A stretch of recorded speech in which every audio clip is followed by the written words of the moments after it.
बागेश्वर कह रहे हैं हिंदू राष्ट्र की तरफ अब देश अग्रसित हो रहा है। बिल्कुल हो रहा गाँव है। बनेंगे। ये ख्वाब वो खूब ले लें, ये ख्वाब ले लें जितने भी लेने।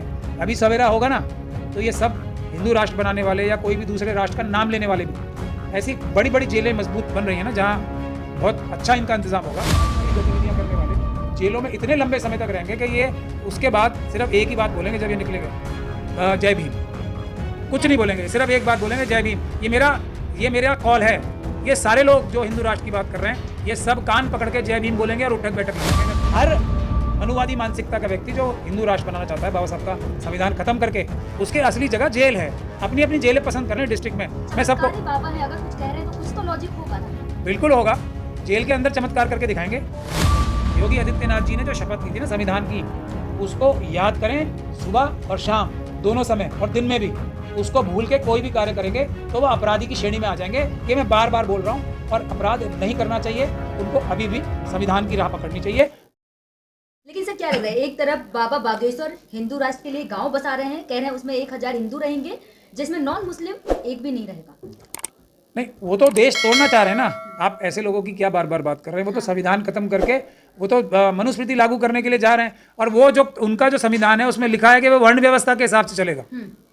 तो उनका तो डिक्लेयर्ड कह रहे हैं उस गांव में काफी व्यवस्थाएं होंगी, जिसमें एक गौशाला बड़ी बनाई जाएगी, और लेकिन उस गांव में कोई मुस्लिम नहीं रहेगा। पहली बार ऐसा हो रहा है क्या? ये तो लंबे समय से मनुवादियों का यही तो चाल चरित्र और चेहरा रहा है। गांव से बाहर कौन रहते थे? अवर्ण रहते थे ना।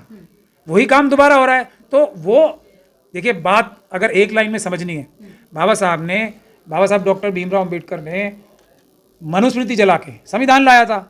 जो मनुवादी मानसिकता के लोग हैं वो संविधान जला के मनुस्मृति लाना चाहते हैं। इसके अलावा कुछ हो ही नहीं रहा है देश में। लेकिन बाबा बागेश्वर कह रहे हैं हिंदू राष्ट्र की तरफ अब देश अग्रसित हो रहा है। बिल्कुल हो रहा है। गांव बनेंगे। ये ख्वाब वो खूब ले लें, ये ख्वाब ले लें जितने भी लेने। अभी सवेरा होगा ना तो ये सब हिंदू राष्ट्र बनाने वाले या कोई भी दूसरे राष्ट्र का नाम लेने वाले भी ऐसी बड़ी बड़ी जेलें मजबूत बन रही हैं ना, जहाँ बहुत अच्छा इनका इंतजाम होगा। ये लंबे लंबे समय तक सारे आतंकवादी गतिविधियां करने वाले जेलों में इतने लंबे समय तक रहेंगे कि ये उसके बाद सिर्फ एक ही बात बोलेंगे जब ये निकलेंगे, जय भीम। कुछ नहीं बोलेंगे, सिर्फ एक बात बोलेंगे, जय भीम। ये मेरा कॉल है। ये सारे लोग जो हिंदू राष्ट्र की बात कर रहे हैं, ये सब कान पकड़ के जय भीम बोलेंगे और उठक बैठक लगाएंगे। मैं क्या बता लग रहा है, क्या बाबा बागेश्वर मोदी जी की बात नहीं मान रहे? क्योंकि मोदी जी कहते हैं कि देश संविधान से चलता है, और बाबा बागेश्वर हिंदू राष्ट्र की कल्पना कर रहे हैं। नहीं, सब एक दूसरे की बात मानते हैं, सब मिली भगत है। इसमें कोई भी शक और शुबे की गुंजाइश है ही नहीं। ये सब लोग इनके अलग अलग जो होते हैं सेल्स होते हैं। एक आदमी एक ग्रुप कुछ करता है, एक ग्रुप कुछ करता है। ये इनका एक लाइन में मैं फिर बता रहा हूँ, संविधान जला के मनुस्मृति लागू करना है, बाबा साहब के अच्छे कामों को खत्म करना है, बस और कुछ नहीं है। लेकिन होगा जय भीम ही, जय संविधान ही, जय भारत ही। कितनी कोशिश कर लें। बाबा बागेश्वर कह रहे हैं कि संविधान में इतनी बार चेंज हुआ, अगर हिंदू राष्ट्र के लिए एक बार चेंज हो जाएगा तो क्या हो जाएगा? ये जेल में प्राप्त हो जाएंगे तो क्या हो जाएगा, और ये जेल से बाहर ही ना आ पाएंगे तो क्या हो जाएगा? यही होगा इसका अंजाम। अगर हिंदू राष्ट्र बन जाएगा तो दिक्कत क्या है? अरे ये सब जेल में रहेंगे ना, उसमें क्या दिक्कत है आपको? चलो बताओ। ये अगर 10-10, 20-20 साल के लिए सब जेलों में मिले, जैसे अभी कपिल मिश्रा के खिलाफ क्या हुआ है? ये जो कपिल मिश्रा साहब हमारे लॉ मिनिस्टर हैं, उनके खिलाफ एफआईआर होगी ना। अब वो जेल में जाएंगे तो क्या हो जाएगा? कोई हमारा राष्ट्र जो है पीछे हो जाएगा या आगे हो जाएगा? लेकिन बाबा बागेश्वर मोदी जी के छोटे भाई हैं। मोदी जी ने कहा था कि बाबा बागेश्वर मेरे छोटे भाई हैं। तो ये भी तो छोटे भाई हैं। ये तो उनसे भी छोटे से बड़े भाई हैं। ये मंझले भाई हैं जो अभी इनके खिलाफ एफआईआर हुई है, और अभी बहुत सारे भाइयों के खिलाफ एफआईआर होनी है। हर मनुवादी मानसिकता का व्यक्ति जो हिंदू राष्ट्र बनाना चाहता है, बाबा साहब का संविधान खत्म करके, उसके असली जगह जेल है। अपनी अपनी जेलें पसंद कर लें डिस्ट्रिक्ट में। मैं सबको बाबा है, अगर कुछ कह रहे हैं तो कुछ तो लॉजिक होगा ना। बिल्कुल होगा। जेल के अंदर चमत्कार करके दिखाएंगे। जेल के अंदर चमत्कार होंगे सारे। अरे ये सब जेल जाएंगे, एक नहीं बचेगा जो भारत के संविधान के खिलाफ हमारा देश भारत खत्म करके हिंदू राष्ट्र बनाने की चेष्टा करेगा, या कोई भी दूसरे राष्ट्र का नाम भी लेगा। सब जाएंगे। बहुत सारे लोग गए हैं, बहुत सारे लोग जाएंगे। कि सनातनी जग गए हैं, हिंदू भाई जग गए हैं, और अगर आप छेड़ेंगे तो छोड़ेंगे नहीं। अब इनकी जो आंख है ना, वो जेलों के अंदर खुलेगी। ये जो सपने देख रहे हैं ना, जब ये सपना टूटेगा तो ये जेल के अंदर मिलेंगे। इनको कोई नहीं बचा पाएगा भारत के संविधान से और कानून से। मैं ये बार बार बोल रहा हूँ, मान जाओ, जय भीम बोलो, जय भारत बोलो, जय संविधान बोलो। ठीक से अपना खाना पीना खाओ, लूट मार बंद करो।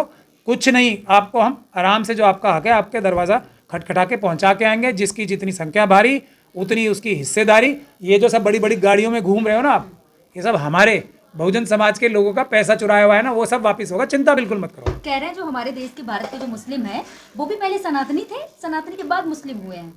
तो कोई सनातनी हो, मुस्लिम हो, या कोई सिख हो, क्रिश्चियन हो, यहाँ तक कि शेड्यूल कास्ट हो, शेड्यूल ट्राइब हो, ओबीसी हो, कोई भी हो, संविधान के खिलाफ बोलेगा, कोई और राष्ट्र बनाने की बात करेगा, उसका स्थान क्या होगा? हमेशा के लिए या लंबे समय के लिए जेल। और थोड़ी कुछ कह रहे हैं हम भी। क्या आप कोर्ट जाएंगे बाबा बागेश्वर के इस बयान को लेकर कि हिंदू गांव जो बसा रहे हैं या फिर हिंदू राष्ट्र की जो मांग कर रहे हैं? जो हिंदू राष्ट्र की मांग कर रहा है भारत का संविधान करने के लिए, ये मेरा कॉल मैं दे चुका हूँ। कपिल मिश्रा जी ने किया था ना, कुछ किया था ना, तो क्या होगा उनका? वही इनका होगा। सब जाएंगे जेल, आप फिक्र ना करो, संविधान जीतेगा, मनुवाद हारेगा। बाबा साहब का संविधान इतना मजबूत संविधान है, इतनी ताकत है उसमें कि उस पर भरोसा रखना चाहिए सभी बहुजनों को। इतनी ताकत है उसमें, कितनी भी मुसीबतें आ जाएं, कितना भी मुश्किल वक्त आ जाए, ये संविधान हमारी सारी मुसीबत दूर करेगा। घर घर संविधान, संविधान से हर समाधान, और हर जो संविधान तोड़ने वाला, उसका संविधान का जो समाधान है वो जेल है। जेल अपनी पसंदीदा चुन लें सब। मेरा ये वाक्य याद रखें, अपनी अपनी पसंद वाली जेल चुन लें, बचेगा एक भी नहीं, सब जेल जाएंगे। डंके की चोट पर मीडिया के सामने बात कहते हैं कि हम वक्फ बोर्ड को लेकर के सड़कों पर उतरेंगे। दूसरी तरफ मौलाना साहब हैं, वो कह रहे हैं हम कोर्ट का रास्ता अपनाएंगे। तीसरी तरफ योगी आदित्यनाथ हैं, जो अपने मंच से ये कह रहे हैं कि ये चूहों की तरह बिलबिलाते हैं, क्योंकि इन्हें पता है कि उत्तर प्रदेश में कानून लागू है। अगर ये सड़कों पर उतरेंगे तो इनके घर तोड़ दिए जाएंगे बुलडोजर से। तो मैं तो बोल रहा हूँ ना, बिल्कुल बोल रहा हूँ, जो किया जाए कर लें। संविधान से ऊपर ना योगी जी हैं, ना मोदी जी हैं, ना अमित शाह जी हैं, ना कानून से ऊपर हैं। ये कानून का राज चलेगा। ये थोड़े टाइम पे अपराधी अपराध कर लेते हैं, जैसे मेहुल चौकसी जी हैं, जैसे दूसरे अपराधी हैं, थोड़े टाइम तक अपराध करके बहुत खुश हो जाते हैं वो, लेकिन कानून उनका पीछा करता है फिर। और कानून के हाथ इतने लंबे होते हैं, कोई भी अपराधी बचता नहीं है। योगी आदित्यनाथ जी ने जो शपथ ली थी ना संविधान की, उसको याद करें सुबह और शाम दोनों समय, और दिन में भी। उसको भूल के कोई भी कार्य करेंगे तो वह अपराधी की श्रेणी में आ जाएंगे। ये मैं बार बार बोल रहा हूँ। और अपराध नहीं करना चाहिए उनको, अभी भी संविधान की राह पकड़नी चाहिए। बहुत दुख की और अफसोस की बात है कि वो इस प्रकार की बातें करते हैं। अभी सुप्रीम कोर्ट ने चाहे जितना भी दबाव है, सब कुछ है, अभी जो बुलडोजर राज पे क्या किया है, तो ये सब अभी ये शुरुआत है। उसके बाद केस भी दर्ज होंगे।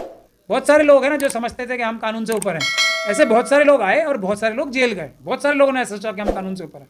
सज्जन कुमार जी थे ना, मौलाना साहब देखिए आरएसएस के एक मेंबर हैं और आरएसएस एक बड़ी जमात है, तो उनको वही करना है जो आरएसएस उनको निर्देश देगी, उतना ही करना है जितना आरएसएस निर्देश देगी। तो इसमें मैं क्या बोल सकता हूँ? मुसलमान तो पूरा भरोसा कर रहा है ना उन पर, उन्हीं की बातों को मानकर, तभी तो सड़कों पर नहीं उतरा अभी तक।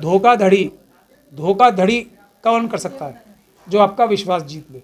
जो आपका विश्वास नहीं जीत पाएगा वो आपको धोखा नहीं दे सकता ना। धोखा जो दे सकता है उसका सबसे बड़ी क्वालिटी ये होती है कि वो आपको अपना मित्र लगेगा, सबसे अच्छा मित्र लगेगा, और तो कोई धोखा दे ही नहीं सकता ना। अभी कुछ दिन पहले तो वो ये कह रहे थे कि हम हर कीमत पे वक्फ एक्ट को रोकेंगे, हम प्रोटेस्ट भी करेंगे, सब भी करेंगे। तो जैसे मोदी जी हैं वैसे वो हैं। क्या है, आरएसएस वाले झूठ बोलते हैं, वैसे ही अभी आरएसएस के मेंबर हैं तो झूठ नहीं बोलेंगे क्या?